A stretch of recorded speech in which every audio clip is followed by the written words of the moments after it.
My name is Evelyn Carter, and I used to be a kind woman. I was the mom who baked cupcakes for school day. I was the neighbor who watered your plants when you traveled. I believed that love makes people honest. I believed that family never lies. 40 years ago, I buried my only son. He was 9. His name was Michael. He had a small crescent-shaped birthmark just under his left ear, like the moon was resting there. He loved toy cars and orange popsicles. One rainy night, my husband Tom told me there had been a terrible accident. He said the river by Cedar Ridge rose up like a monster, the car spun, and they couldn't save my boy. The sheriff came. People cried. I saw a closed casket. I never saw my child's face. I told myself it was because the water had taken him from me in a way a mother should never see. I accepted what I was told because I trusted my husband and the town and the pastor and the papers that said, "Boy 9 lost to the river." I broke. I went on breathing because my body did not know how to stop. Soon after, Tom left me to clear his head. He said I reminded him of grief. He said he could not heal inside the same walls where the river's cold air still lived. He walked out with a small bag and never came back. I learned how to live with the sound of the river in my ear. I learned how to fold sheets slowly, how to sit in my own quiet. I stopped baking. I stopped smiling in pictures. I did not marry again. I worked at the library until my hands shook when I stamped the cards. Years passed like slow rain. People in Cedar Ridge forgot the face of a boy they once waved to. I never forgot. On a bright Tuesday morning, 40 years after the night the river took him, I walked into a care home called Maple Grove to read stories to the seniors. I signed up as a volunteer because my neighbor, sweet Hannah with the blue scarf, said it would be good for me to see other people, to be needed. "Evelyn," she said, "your voice is soothing. Let it be a soft blanket for someone." I held my bag of books and stepped into the lobby. It smelled like lemon cleaner and oatmeal. A gold fish swam in a round tank by the window. A nurse named Tasha, with gentle eyes, said, "We're happy you're here." She pointed me to the common room. I walked in and saw them, 7 people in soft chairs. Some stared at the TV with no sound. Some tapped their fingers like they were remembering a song. A tall oak tree stood in the yard outside, and sunlight made little squares on the carpet. He was in the 3rd chair, by the window. He was an old man now, with silver hair and careful hands. But he held a small blue toy car. He rolled it back and forth on the arm of the chair, like a boy at a kitchen table. And when he turned his head toward the window, I saw it under his left ear, a small crescent birthmark like the moon. The world stopped. I could not hear the TV. I could not hear my own breath. I could only hear the river after all these years roaring back into my chest. I walked closer, slow as if the floor would crack under me. My book slid against my hip. He looked up at me. His eyes were pale blue, soft at the edges. They were my son's eyes. "Michael," I asked. My voice broke on the second syllable, the way glass breaks when it is too thin to carry weight. He blinked. He tugged his sweater sleeve. He stared at my face like he was trying to pull a memory from far away. His fingers moved over the toy car.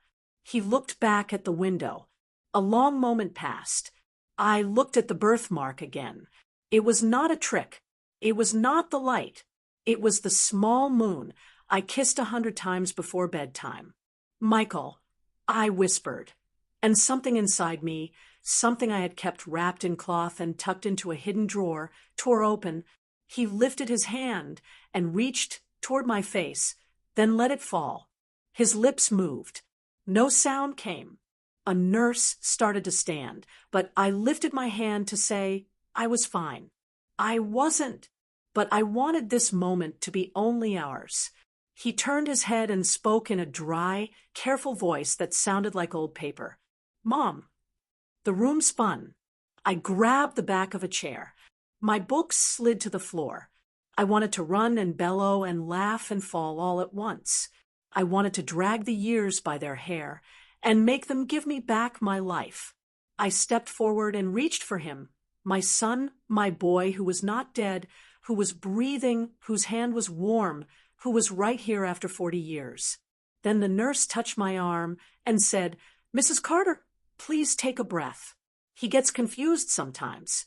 He has days when he remembers and days when he does not. He might forget after lunch. Let's move slow. I stared at the nurse. Confused. Remember. Forget. They were words that do not belong in a mother's first embrace with the child she buried. But they were true words in this room, with lemon cleaner and oatmeal and a moon birthmark. May I could not say, hold him without breaking. May I sit? The nurse nodded. I sat. I took his hand. It was big now, veined and spotted, a man's hand, but the bones felt like the same bones that used to clutch my apron when thunder shook our old house. His thumb moved over my knuckles like he was counting time. Mama, he said again, and I started to cry. Not loud, not messy, just a steady river sliding down my face, like all the water in the world was finally allowed to leave me. I kissed his temple, and there, under my lips, I felt the moon. Michael, I said, oh, Michael. He blinked. His eyes watered. You look older. I laughed and cried in the same breath. So, do you, baby? He smiled like he didn't know how to smile anymore. Then he frowned and looked toward the hallway. His voice went thin. Is he here? Who? I asked. He started to shake his head, then stopped. He said you were gone. He said you drowned. He said the river took you. The nurse made a small sound behind me. My heart thudded. Who told you that?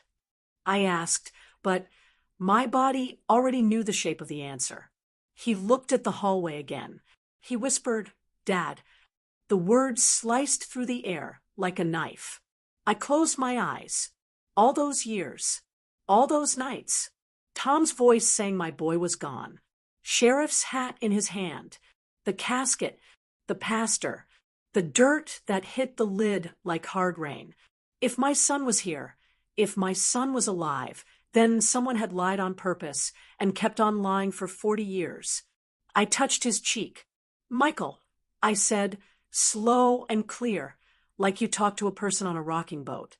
I am here. I did not drown. I have been alive the whole time. He looked at me like something heavy inside him shifted. Then why did he? He swallowed. His eyes glazed, like a cloud passed in front of him. Do you have the orange popsicles? He asked, puzzled like a boy at a kitchen table. My heart cracked again in a new place. I can get you some, I said. I'll bring you as many as you want. He nodded and went back to rolling the toy car. The nurse squeezed my shoulder. I needed answers. I needed names. I needed paper. I needed a trail. Any trail, even if it was in ashes. I stood and picked up my books with shaking hands. Mrs. Carter, the nurse said softly, we did not know you existed. His file says next of kin is someone else. Who? I asked. She glanced toward the front desk. Let me show you what I'm allowed to show. I did not want polite doors or correct forms. I wanted the truth, but I followed her because the truth lives on paper in places like this, and paper can point to a person who thinks they are safe. At the desk, she pulled a binder from a locked drawer. She opened it to a tab that said, M. Clark. Clark, not Carter. Another lie laid on top of my son, like a blanket that never warmed. Michael Clark, she read, admitted 6 months ago after a seizure at a bus stop. Cognitive decline. Some trauma markers. He talks about cars, rivers, a dog named Scout, and someone named Dad. He sometimes says, Mom, And then he cries. She looked up. I am so sorry.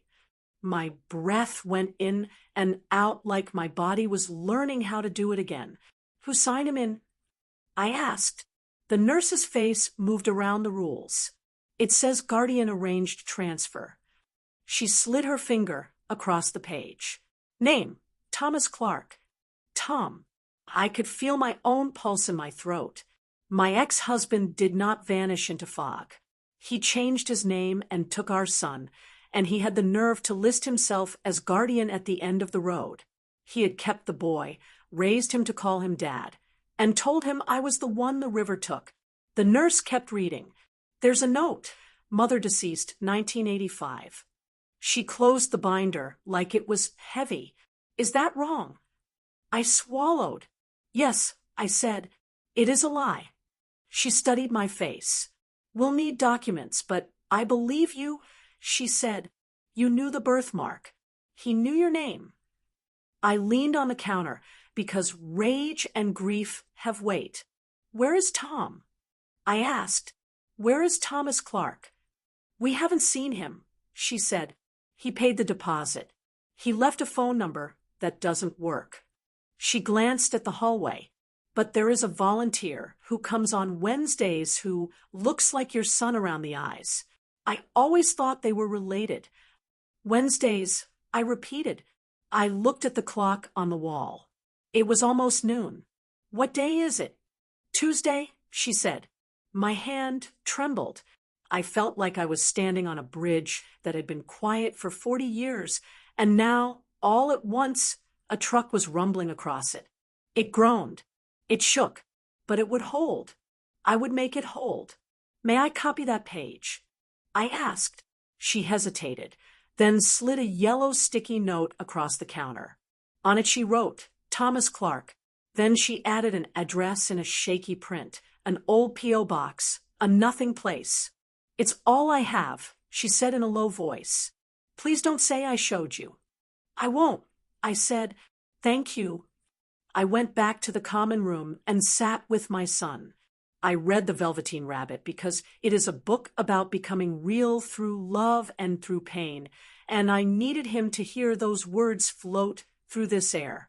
He dozed with his head tilted, and the toy car in his hand did not fall. The oak tree outside threw its shade across his knees. Tasha brought me water. A man hummed old church songs without words. I read until my voice was a soft thread tied to my boy, so he would not float away. While I read, the past rose like a slow tide. I remembered the night Tom told me about the accident. I remembered how he would not let me see the car. I remembered how the sheriff's eyes slid away from mine. I remembered how Tom told the pastor we needed a closed casket. I remembered how, a week before the accident, Tom had been angry about money. He had said I made him feel trapped. He had said he needed a fresh start. I had thought he meant a new job. Now I saw he meant a new life without me. I remembered something small I had thrown away. It rose up now like a fish flipping in sunlight. The morning after the funeral, I found a paper in Tom's jacket pocket. It was a receipt from a bus station in a town 30 miles downriver. I held it and stared at it like it would speak. It did not. I tossed it because my head was full of fog, because grief makes you blind to the signs that later glow like lit matches in the dark. I thought the paper just meant Tom needed air. Now, I knew it might have meant departure. I looked at my son's hands and wished I had not thrown that paper away. But wishing is a rope that pulls nothing. I touched Michael's sleeve. I'm here, I said. I'm not leaving you. He stirred and opened his eyes. Do you still have Scout? He asked. I shook my head. Scout lived a good life, I said. He chased the mailman until his legs said no more. He smiled, a boy's smile, across an old man's face. He was silly. Yes, I said. He was. The room shifted as 3 new residents came in from a walk in the garden. A man in a baseball cap argued with a nurse about pudding. Someone laughed and then coughed. The TV showed a game show with bright lights. I breathed in. I breathed out. My fingers found the ridge of the birthmark again, and my mind said it over and over. He is alive. He is alive. I stood, kissed his forehead, and promised I would be back in the morning with orange popsicles.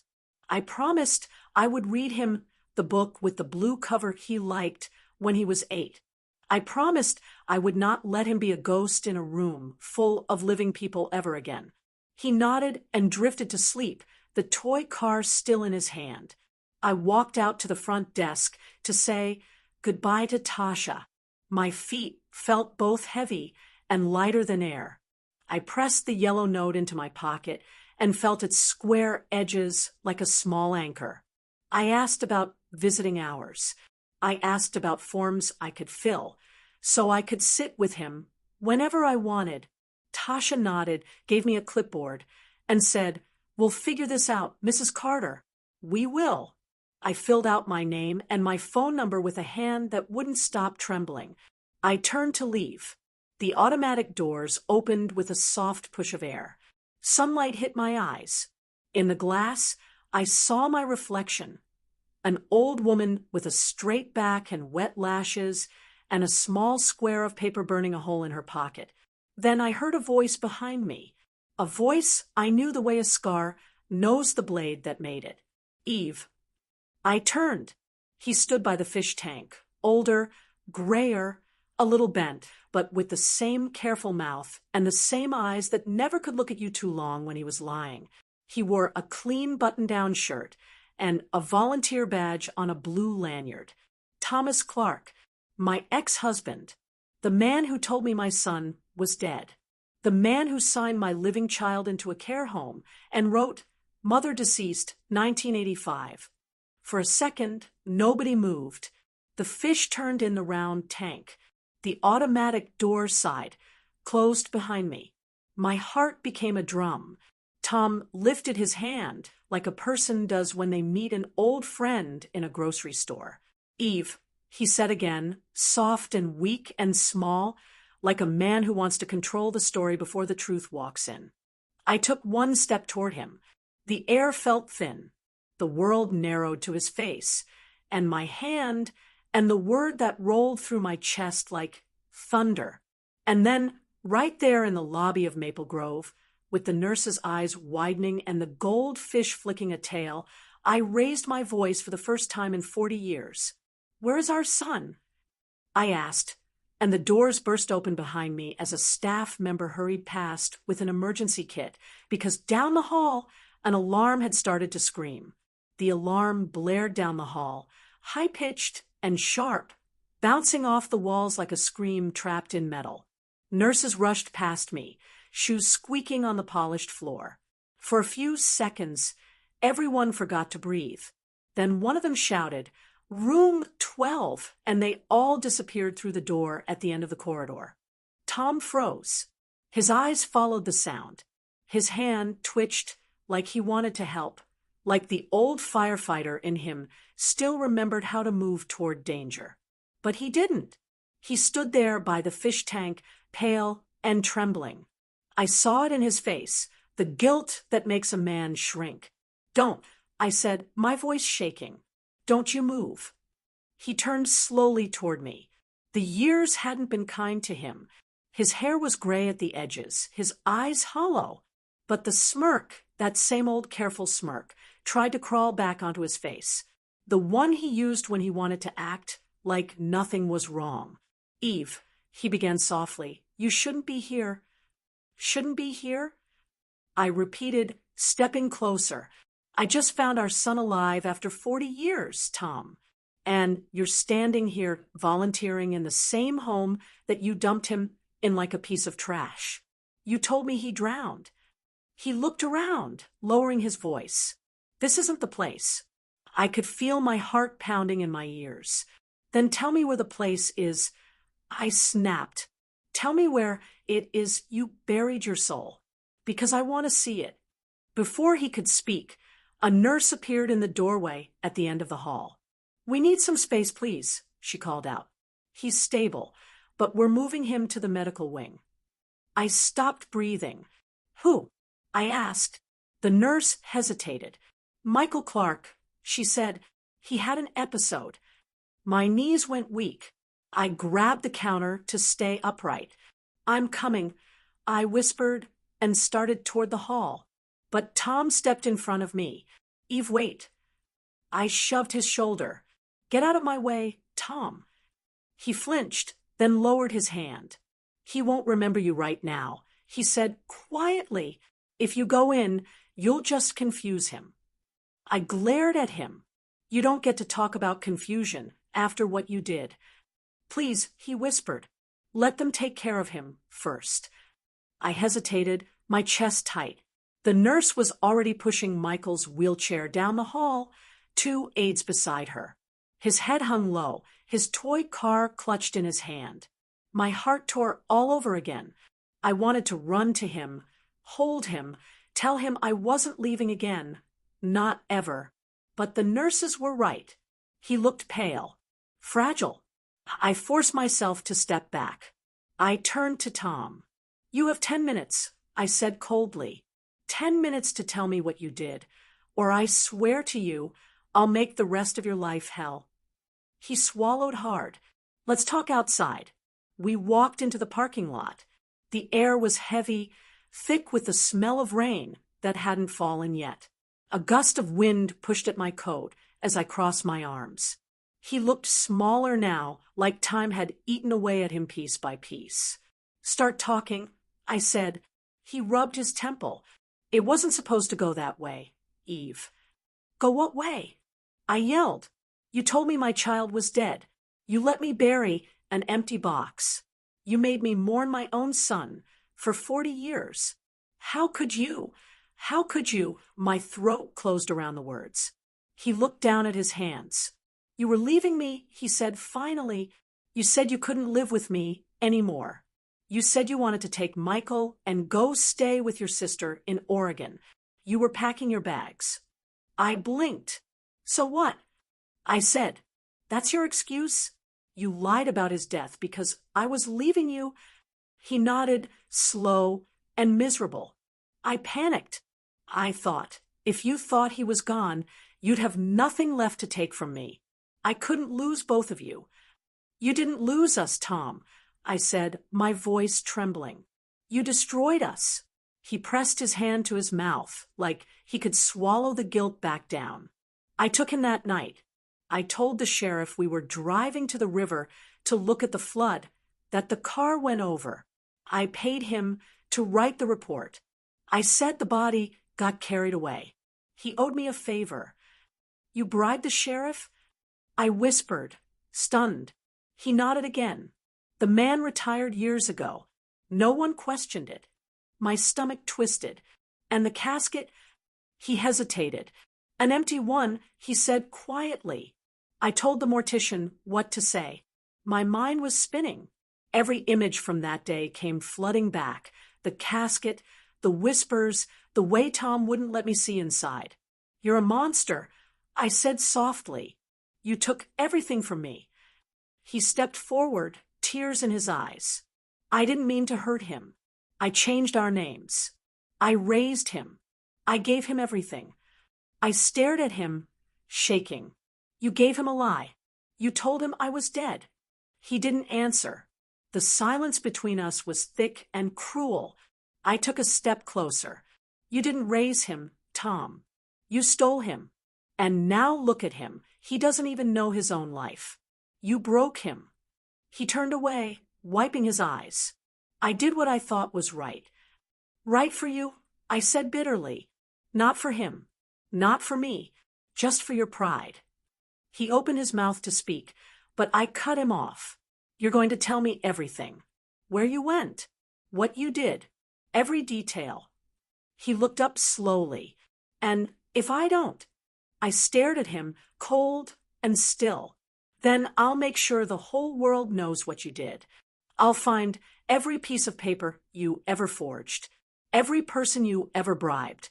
You'll spend what's left of your miserable life rotting in a cell. His lips trembled. You wouldn't. Try me. We stood there in the parking lot, two ghosts of the same life staring at each other.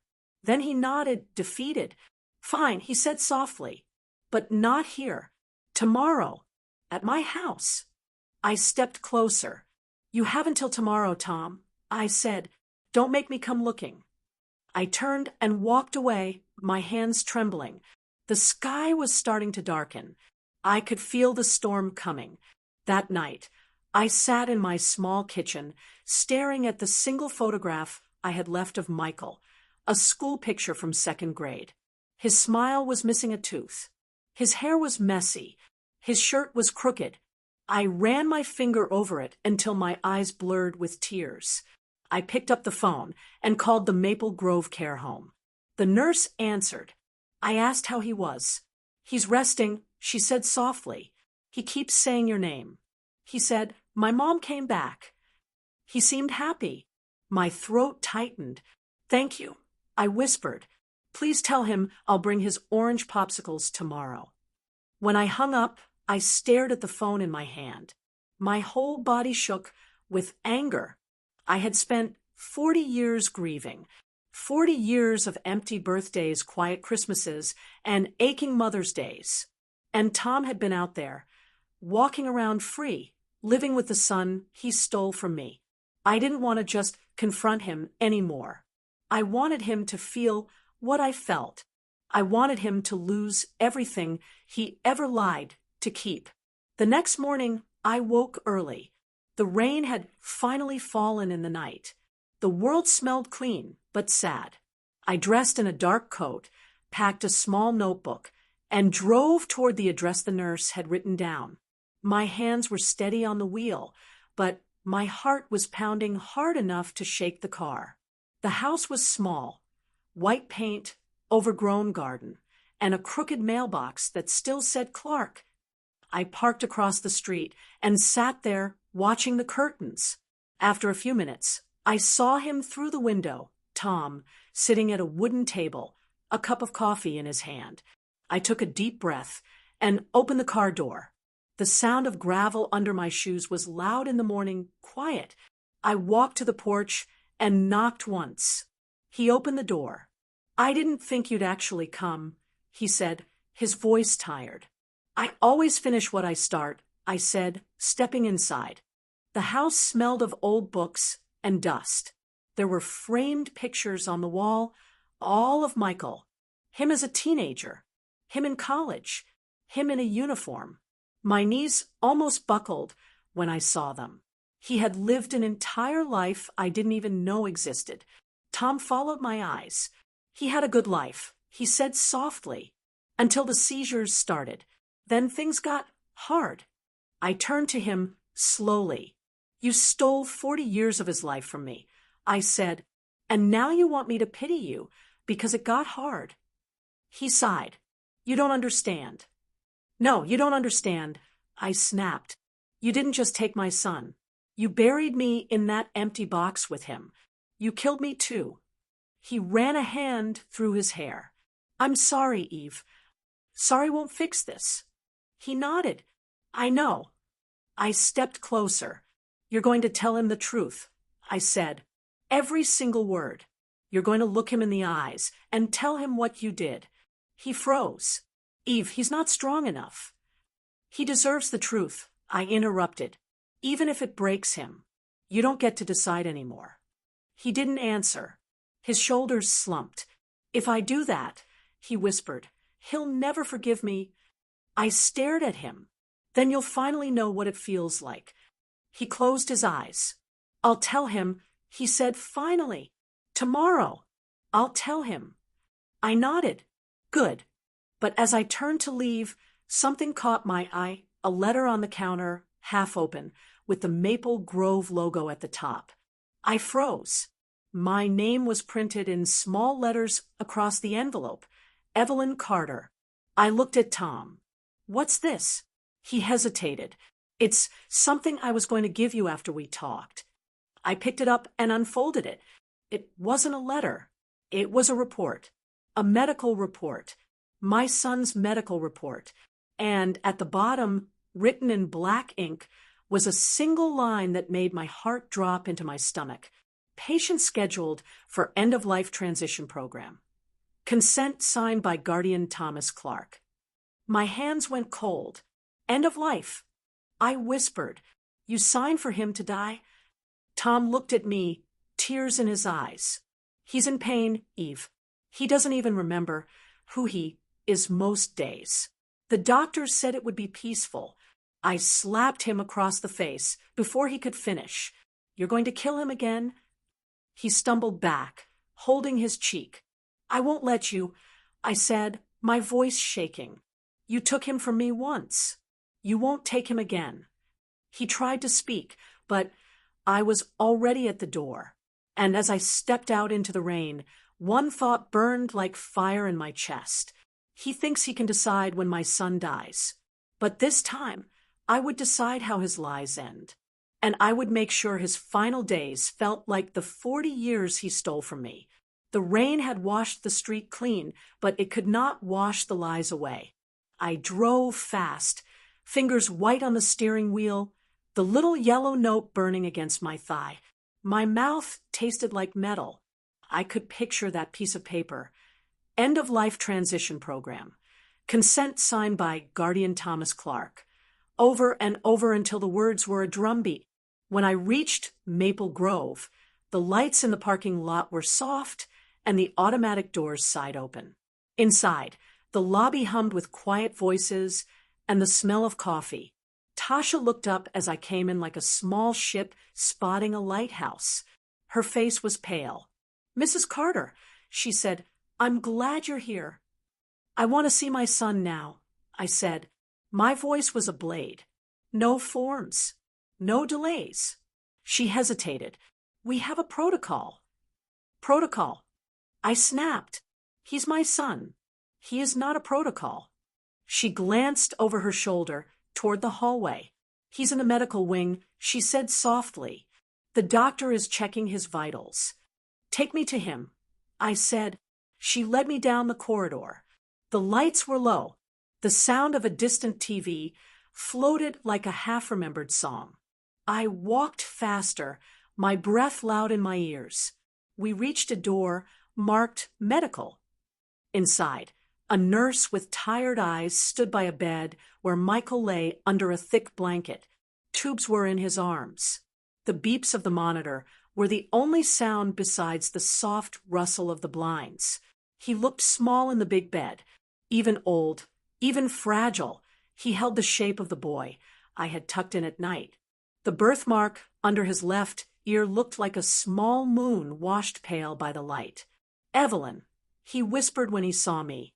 I dropped to my knees and took his hand. It was warm. "I'm here," I said. "I'm not going anywhere." The doctor came in then, a kind woman with a face that had learned to keep calm. "Mrs. Carter," she asked, "we need to talk about his care plan." "About what he needs," I said, "not what someone else signed." She put a folder on the edge of the bed and opened it. Paper sat there like a map. I skimmed the words, but my eyes snagged on the big ones. Guardian Thomas Clark. Consent signed. July 12th. End-of-life program scheduled. July 20th. "You signed this," I said to the doctor. "You had him signed into a program to be taken off the machines." The doctor watched me with gentle urgency. "His guardian signed. We have to follow the guardian's wishes when the patient lacks capacity." "What?" I spat. "I am his mother. I am the one who should have been asked." She looked very sorry. "We only have what the guardian provided." There were ID documents on file showing Thomas Clark as his next of kin. "You didn't ask for a birth certificate." I demanded.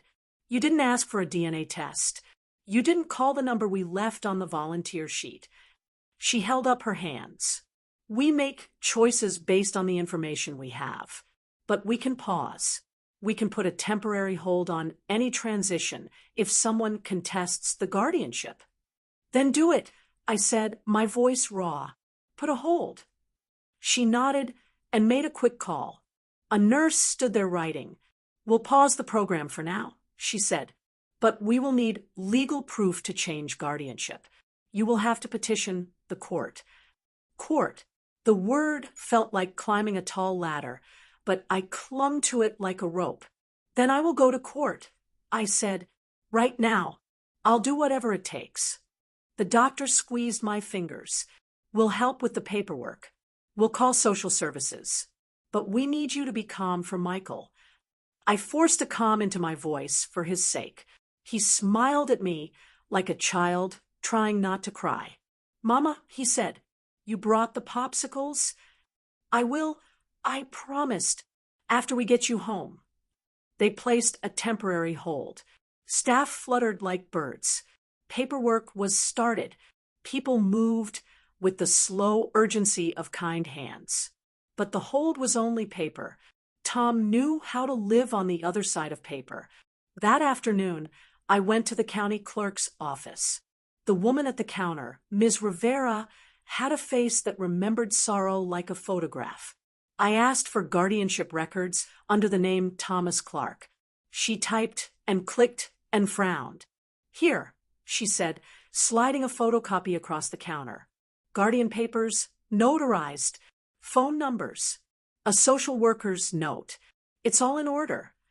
I read the signature. It was the same careful curl he used when he signed checks. My stomach flipped.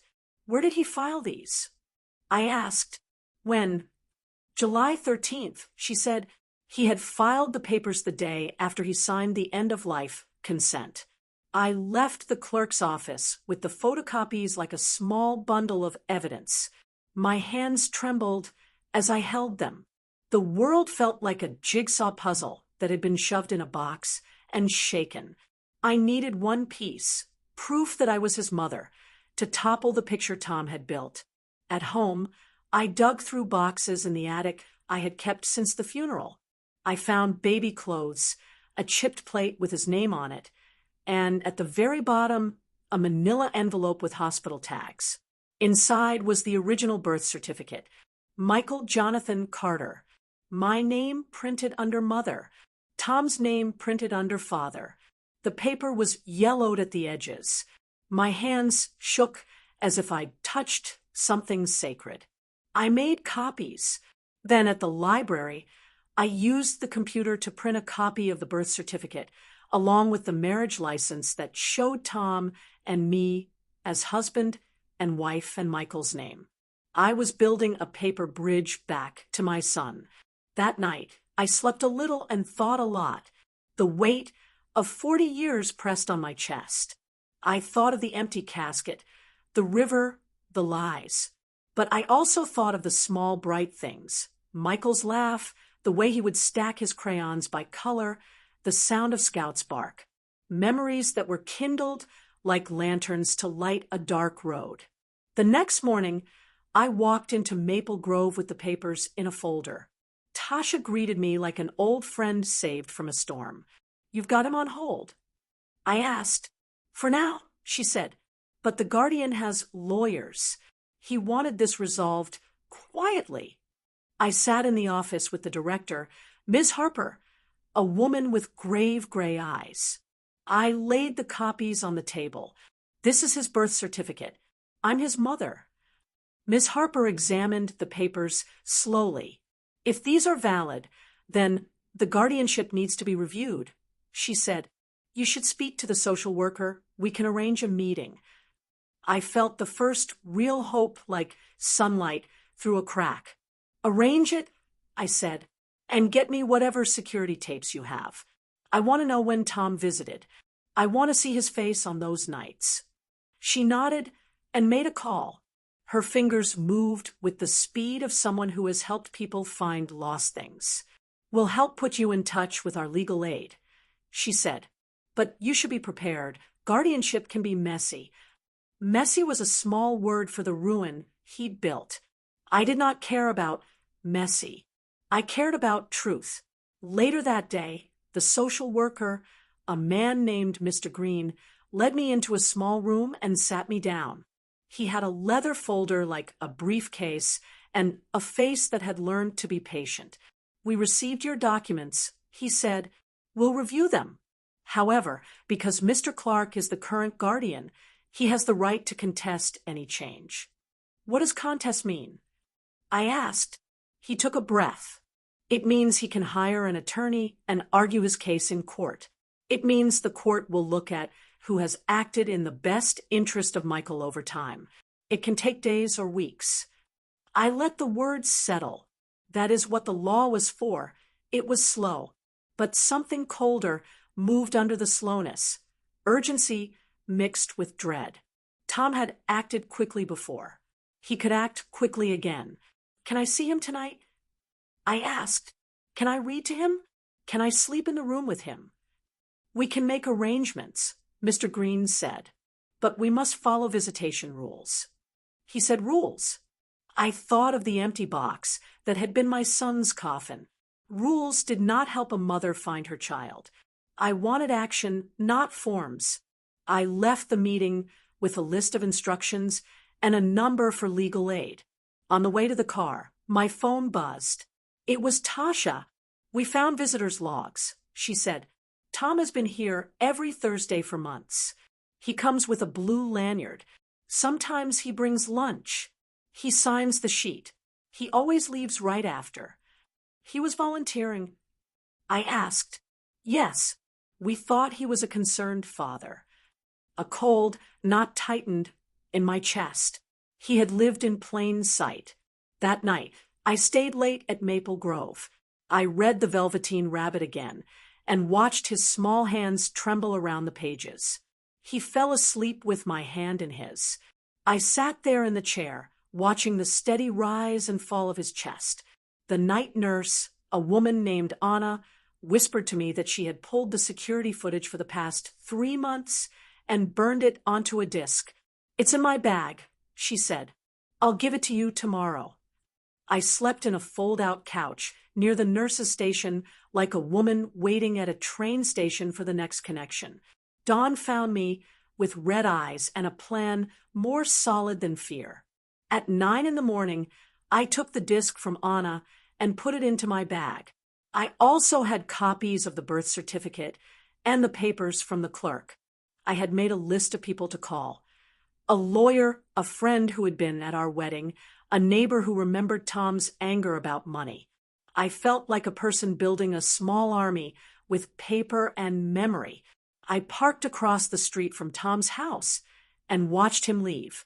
He wore his volunteer badge and waved to a neighbor. Then he drove away in an old sedan. I followed him at a distance as he drove to the clinic where Michael had regular tests. He pulled into a side lot and went inside. I circled the block and parked down the street. My hands were steady this time. A few minutes later, I saw him come out. The clinic van was waiting. He helped Michael into the vehicle, securing his seatbelt with the gentle care of a man who had done this 1,000 times. Michael smiled, unaware of the storm that gathered in my chest. Tom's car started. He didn't look back. I tightened my grip on the steering wheel. My pulse pounded like a drum. I wanted to move, to race him down the road and pull Michael back into my arms. I wanted to scream his name so loud the sky would crack open. I wanted all the years he had stolen to be thrown back like a cloak over his shoulders so he could feel what he had taken from us. I started the engine, but then, right as I was about to follow, my phone buzzed. It was an unknown number. I answered. Ma'am, a voice said, "This is Maple Grove. We just received a call. Mr. Clark has signed papers transferring Michael to an outside hospice facility today. He is arranging transport in 30 minutes. My breath left me. No, I whispered. He won't. I'm sorry, the voice said. We have to follow the guardian's decision unless you can produce a court order. 30 minutes. It felt like a thin rope stretched over a canyon. I slammed the car into drive and took off. Across the street, Tom's car had already driven away with Michael in the back. My tires screamed as I followed. The world blurred into streaks of gray and green. My heart hammered. So hard, I thought it would break free of my chest. I drove faster than I had in years, ignoring the rules I'd lived by. The road bent and shone with rain. I saw the hospice center up ahead, a small white building with a sign that said Riverside Hospice. Tom's sedan was pulling into the drop-off. He got out and went to the door with the small steps of a man who is used to getting what he wants. I slammed the car to a stop and jumped out. The double doors were open. Inside, I could see staff moving with calm purpose. Tom passed the receptionist and held Michael's hand. "Sir," I said, my voice like a bell. "Stop." He turned, his face drained. For a moment, he looked like the man I had loved, small and frightful and foolish. "You can't bring him here," I said. "They can't take him without a court order." Tom's eyes narrowed. "Evelyn, go home." "No," I said. "You lied to me once. You will not take him again." He took a step forward, as if to pull Michael inside. I reached out to stop him. Tom shoved my hands away. "Don't touch me," he said. A nurse came to the doorway, then calm but firm. "Is there a problem?" she asked. "Yes," I said. "This man is not Michael's guardian. I am his mother. I have proof. He is trying to transfer him against my will." Tom's shoulders tightened. "He's my son. I'm his guardian. I have the papers." I pulled the folder from my bag and held the birth certificate and the clerk's copy up like a flag. "This proves it," I said aloud. "He is my son." People around us stopped. A woman with a walker watched with wide eyes. The receptionist's hand flew to the phone. Tom's face went white. For a breath, I saw panic instead of smirk. He grabbed Michael's arm and began to pull him toward the van. "Stop," I cried. "You can't do this." But he didn't listen. He moved faster. The world narrowed to the scuff of shoes on tile and the slap of fabric. I lunged toward them. And then, like a shot that split the sky, a nurse screamed, "Security!" 2 guards came running from the back. Tom pushed Michael into the van and slammed the door. The van started to pull away. I ran to the sliding doors, watching the taillights disappear down the lane. My legs felt hollow. The world tilted. I had been too slow. Inside the van, Michael sat, hands tight on the toy car, eyes round. He looked like a small boat in a big storm. He looked at me as the van turned the corner, and for a second his lips formed a word I could barely hear. "Mama." The van drove away. I stood on the pavement, the folder of papers heavy in my hands, the rain starting to fall again, like tiny knives. My heart was a drum beating a single message. He is taking him away. He is taking him away now. But I did not fall apart. Falling apart would be what Tom wanted. I folded myself into a plan. I ran to my car, my feet moving like a machine set by a hand that had been through too much. I started the engine and drove after the van, my eyes fixed on the road ahead. The chase had begun. The wipers screeched across the windshield, fighting the storm that had swallowed the road. I could barely see the van's red taillights through the curtain of rain, but I didn't blink. I didn't slow down. My hands gripped the steering wheel like I was holding onto time itself. He wasn't taking my son again. Not this time. The van swerved through the narrow country roads leading out of town, its tires kicking up mist and gravel. I followed close enough to see the hospice logo on the back door. Riverside, where peace begins. Peace. That word made my stomach turn. There was no peace in what Tom was doing. Only theft the second time around. When the van stopped at a red light, I saw my chance. I turned sharply, cutting across the side road and blocking its path. Horns blared behind me, but I didn't care. I jumped out into the rain, my coat clinging to my skin. The driver rolled down the window, startled. "Ma'am, move your car." "Not until you open that door." I shouted, pounding on the metal. My son is in there. Before he could argue, the back door slid open from inside. Michael sat strapped in, his gray eyes wide and lost. Mama, he whispered. Yes, baby, I said, running to him. It's me. I'm right here. Tom climbed out of the passenger seat, rain dripping from his hair, his face twisted in fury and desperation. Eve, stop this madness. I turned to him slowly, rain dripping from my chin. Madness? You want to kill our son, and you're calling me mad? He threw up his hands. He's sick. He doesn't even know who he is half the time. He cries at night, begging to go home. I'm giving him peace. I stepped closer until we were inches apart. Peace is not something you give, Tom. It's something you earn. And you don't deserve peace. The driver's voice broke through the storm. Sir, ma'am, please, if you don't step aside, I'm calling the police. Good, I said. Call them. Tom grabbed my arm. Eve, don't do this. I yanked my arm free.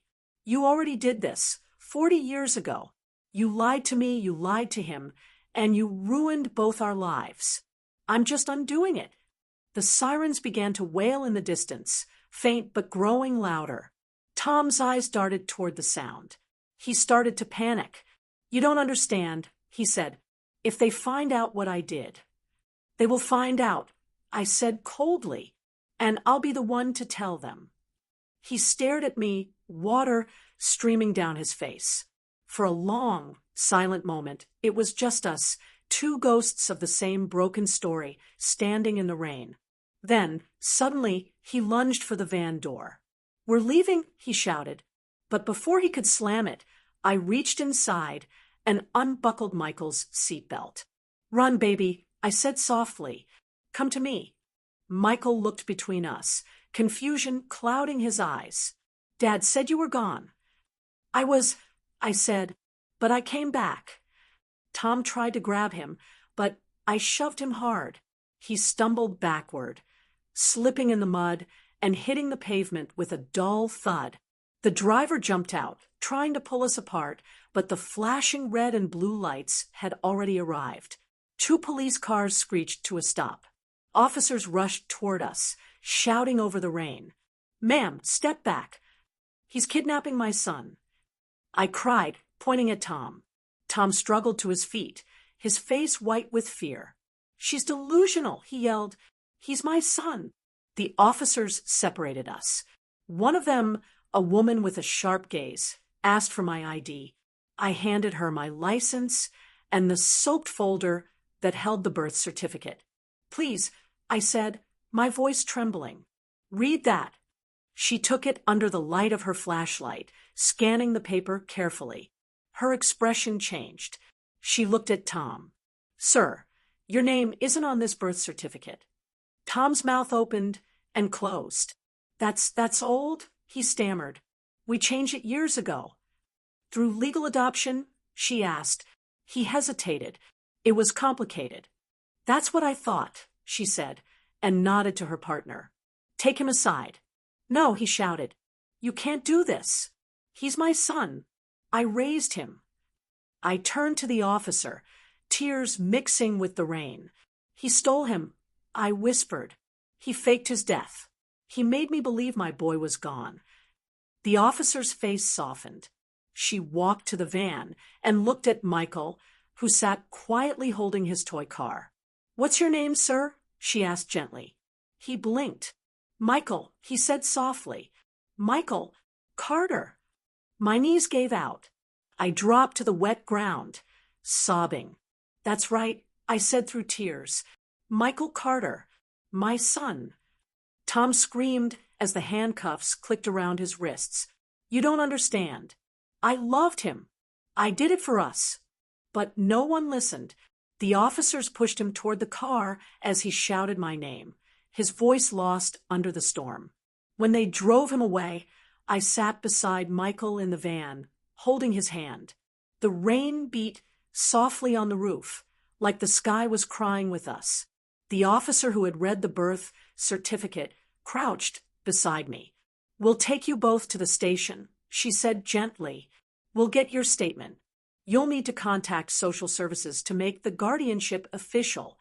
I nodded, my fingers still clutching Michael's hand. "Thank you," I whispered. She smiled faintly. "You did good, ma'am. You didn't give up." At the station, I told them everything.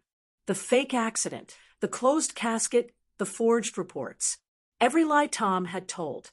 The officers listened quietly, sometimes exchanging looks that said this is too much to be true.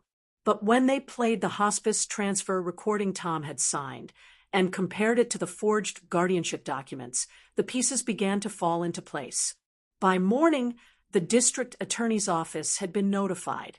Tom was charged with fraud, identity falsification, and kidnapping. But none of it brought back the lost years. When they finally let us go home, me and Michael, the sun was just beginning to rise. I sat him by the window of my small house, wrapped in a blanket. He looked at the trees, blinking like the world was something new to him. "Where are we?" he asked. "Home," I said softly. "We're home." He nodded slowly. "It's quiet." "Yes," I said. "It's safe." He looked down at the toy car in his hand and rolled it across the table. "I liked this when I was little," he said. "You used to buy me these." "I remember," I said, smiling through tears. "You'd race them under the couch." He chuckled weakly. "I used to get stuck trying to reach them." We both laughed, small, broken laughs that still sounded like healing. Then he looked at me, eyes soft.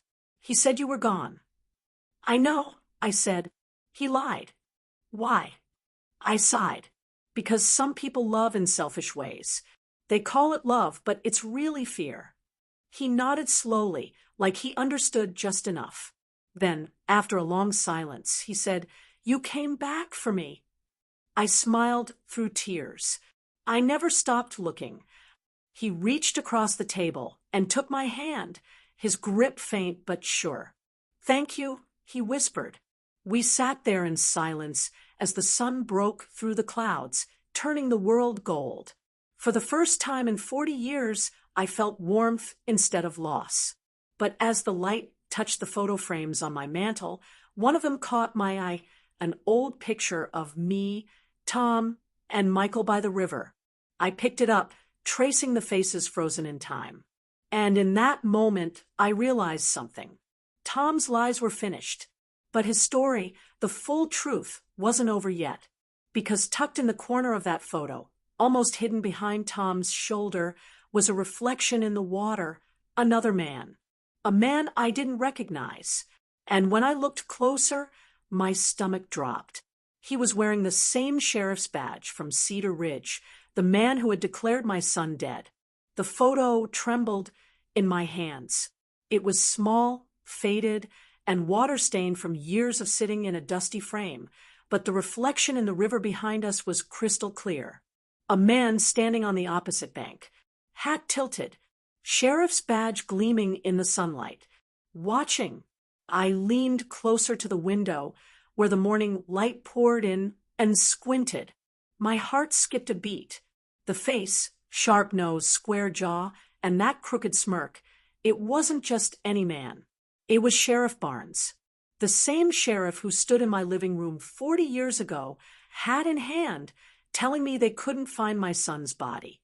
The same sheriff, Tom had said, was doing his best. I sank into the chair, gripping the photo like it might shatter. Tom hadn't just lied to me. He had help. That afternoon, while Michael napped in the next room, I pulled out the box of old letters and newspaper clippings I had kept from that time. The headlines read, "Boy lost in Cedar Ridge flood. Father survives tragic accident. Sheriff Barnes, the river took him." I flipped through the papers, scanning each line. And there it was, at the bottom of one article. Sheriff Barnes praised for swift investigation and compassion toward the grieving family. Grieving. The word felt like acid. Every time I read it, my throat tightened. He wasn't compassionate. He was complicit. My fingers trembled as I searched the box again and found something I'd forgotten, an envelope addressed to Tom, dated 2 weeks after the accident. The handwriting wasn't his. I opened it slowly. Inside was a short note. Everything's taken care of. She won't ask questions. I burned the records. You just owe me the rest. B. Barnes. My heart pounded in my chest like a drum. Tom hadn't just bribed the sheriff to fake the report. They had destroyed the entire investigation. The town, the coroner, the local paper. Everyone had been fed a lie. I pressed the letter against the table, rage shaking through my bones. 40 years. 40 years of living in grief while they congratulated themselves on their neat little crime. Not anymore. The next day, I drove to the county sheriff's office, the new one built years after Barnes retired. The building was clean, glass walls and fresh paint, but the rot of the past still hung in my mind. A young officer met me at the front desk. "Ma'am, can I help you?" "Yes," I said. "I need to speak to whoever handles internal affairs. It's about Sheriff Barnes." The officer blinked. "Barnes? As in retired Barnes?" I nodded. "He's not as retired as you think." He frowned. "He passed away 3 years ago." I froze. "Dead?" "Yes, ma'am." "Cancer." The officer's tone softened. "Are you family?" I shook my head. "No, I'm his unfinished business." The officer hesitated before guiding me to a small room where I could wait. A few minutes later, a woman in her 50s with a calm, sharp face entered. "I'm Lieutenant Sarah Miller," she said, taking a seat. "You mentioned Sheriff Barnes. What's this about?" I laid the photo and the letter on the table. "It's about a cover-up, one that cost me 40 years of my life." She picked up the papers, her brow furrowing as she read. I told her everything: the fake accident, the forged report, the closed casket, the discovery at the care home. She didn't interrupt once. She just kept nodding, her eyes cold with focus. When I finished, she exhaled slowly. "If what you're saying is true, there's a good chance this was criminal, even after all these years." "It is true," I said, "and I want it opened. I want the record corrected. My son's death certificate, the police report, all of it." Lieutenant Miller leaned back, tapping her pen. "Barnes' files are archived, but if he destroyed evidence, we might not find much." Still, she looked at the letter again. "This handwriting, it's definitely his style. If you're willing, I can reopen the case as a historic fraud investigation." "I'm willing to do whatever it takes," I said. "Good," she said. "We'll start by tracing any remaining financial records. See if money ever changed hands between your husband and Barnes." I nodded, my heart pounding. For the first time, I felt like I wasn't fighting alone. That night, I sat by Michael's bed. As he slept, the soft hum of his breathing filling the room. I brushed his silver hair back from his forehead. The lines on his face were gentle now. No fear, no confusion, just peace. "Mom," he murmured, half asleep. "Yes, sweetheart." "Was he bad?" I swallowed. "Yes, he was bad. But you're safe now." He smiled faintly, still drifting in dreams. "I remember the car," he whispered. "The river. He said you were gone." My breath caught. "You remember?" He nodded weakly. "He pulled me out, said we had to run. He said they were coming for us." "They?" I asked softly. "Who was coming, Michael?" He frowned, his eyes still closed. "The man with the badge." The man with the badge. Sheriff Barnes. My heart twisted. Even as a child, my son had seen something. Something Tom couldn't hide. I leaned down and kissed his forehead. "Sleep, baby. I'll take care of it." The next morning, Lieutenant Miller called. "We found something," she said. "You might want to come down here."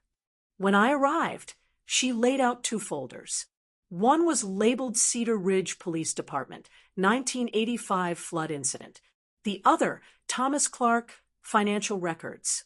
Inside the first folder were fragments, scan notes, photos, and a half-burned report.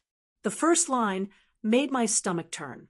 Per Sheriff Barnes, the body was unrecoverable. Case closed by mutual consent of father. Mutual consent. That meant Tom agreed. They didn't even try to find my boy. The second folder hit harder. Bank statements. Withdrawals. 2 large cash transactions. One to be Barnes, the other to a charity fund registered under Barnes' wife's name.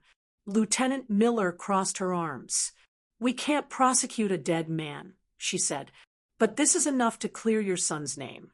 And yours." "What do you mean?" I asked. She slid a final paper across the table, a draft of an official statement. Case update. After re-examination of the Cedar Ridge River incident, 1985, it is confirmed that the child presumed deceased, Michael Carter, was never recovered due to falsified reports and collusion between Sheriff Barnes and the child's father, Thomas Clark. The child was unlawfully relocated and renamed. The mother, Evelyn Carter, has been cleared of all prior implications and recognized as the rightful parent. I read it over and over, the words sinking in. Cleared. Recognized. Mother. It felt like being reborn. I looked up at her, tears blurring my vision. "Thank you," I whispered. "You have no idea what this means." "Oh, I do," she said gently. "I have a son, too." That night, I sat with Michael by the fireplace. He was awake this time, quiet but aware.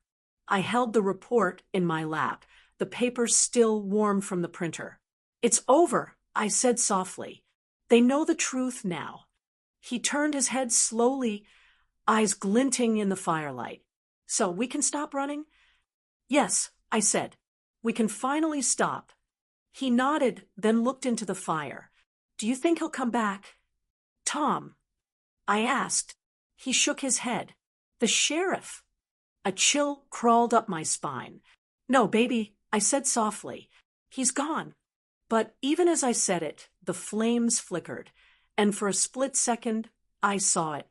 A shadow on the wall behind us. A tall man's silhouette, hat tilted low. I blinked, and it was gone. Maybe it was just the firelight. Or maybe some ghosts never rest until they've been faced. And Sheriff Barnes wasn't done with me yet. The flames snapped and hissed as I stared at the wall. The shadow was gone, but the cold that came with it stayed. I blinked and tried to shake the feeling off. It had to be my mind, playing tricks after too many years of pain, too many nights replaying the past. Michael was half asleep again. The firelight made his face look younger, like the little boy who used to crawl into my bed during thunderstorms.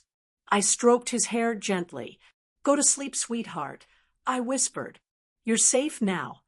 But as I turned off the lamp and walked toward my bedroom, something inside me refused to rest. That shadow, that hat, that badge. The next morning, I went straight to Lieutenant Miller's office.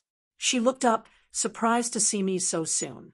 "Mrs. Carter," she said, "we were just finalizing the report. Your son's case will be officially corrected in the system next week." I nodded, but my voice was distant. "You said Sheriff Barnes died of cancer?" "Yes." "Where is he buried?" She hesitated. "Old Cedar Ridge Cemetery." "Why?" I looked her dead in the eyes.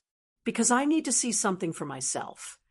The cemetery sat on a hill overlooking the same river that had once swallowed my life whole. The wind was cold and sharp, carrying the faint smell of wet earth and decay. Rows of crooked stones stretched before me like broken teeth. It didn't take long to find him. Sheriff Alan Barnes, 1938 to 2022, a loyal servant to Cedar Ridge. I stared at the headstone until the words blurred.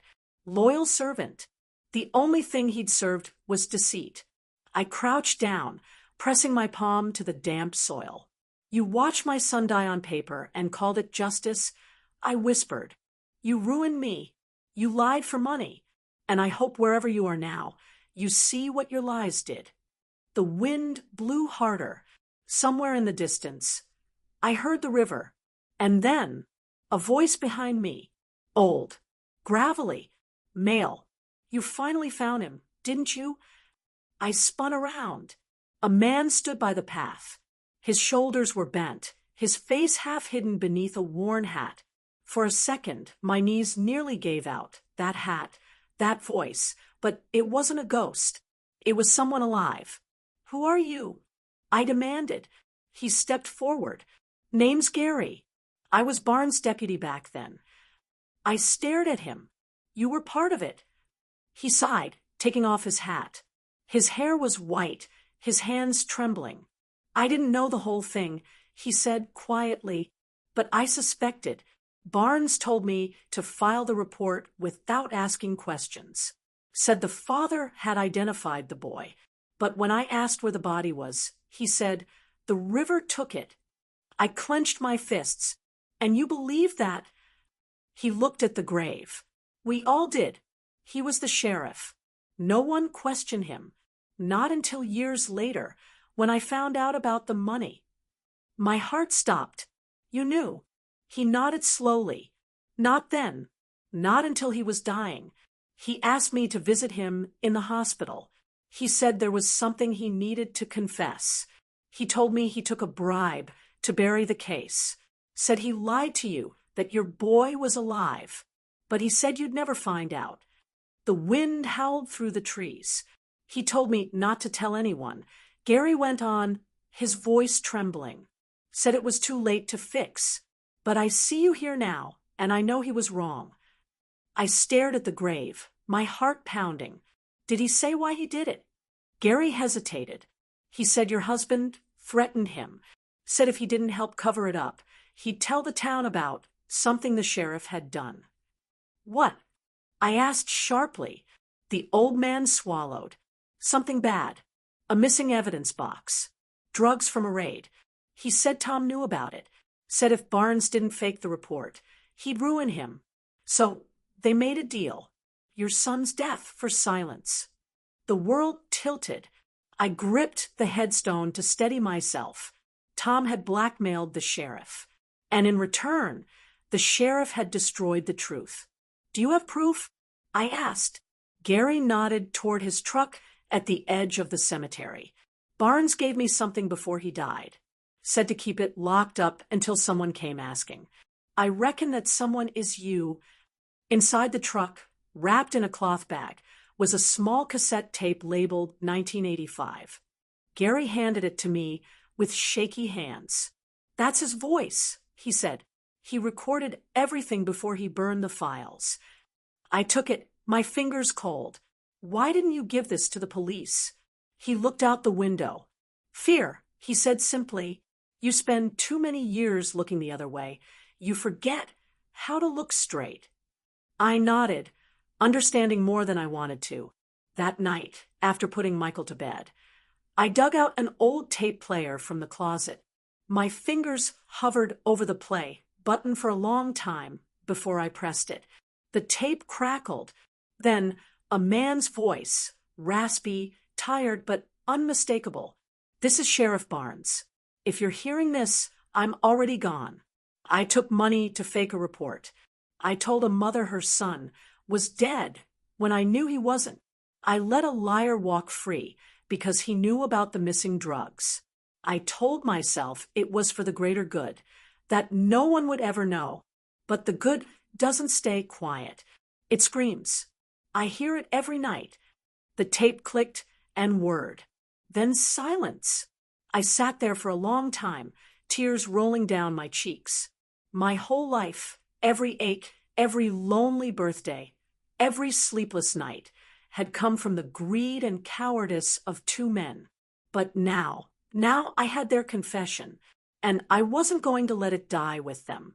The next morning, I brought the tape to Lieutenant Miller. When she heard the recording, her expression hardened. This seals it, she said. We'll attach it to the official report. Barnes' name will be exposed. And as for your husband, his sentencing just got a lot heavier. Good, I said quietly. Let the truth live where they tried to bury it. 2 months later, Tom stood in court, pale and shaking.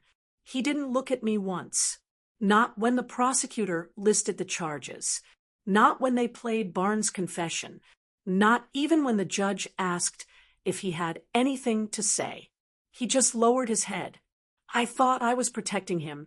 He said softly. The judge leaned forward. No, you were protecting yourself. Tom was sentenced to 12 years. Too short for 40 years of lies, but enough for silence to echo back on him every day. The following spring, the news spread through town. Mother finds son alive after 4 decades. Truth revealed behind Cedar Ridge case. People came by the house. Some brought flowers. Some just said, "I'm sorry." But I didn't need their pity. I had my son back, and I had peace. One evening, Michael and I sat by the same river that had once been the center of every nightmare I ever lived. The sun was low, the water calm.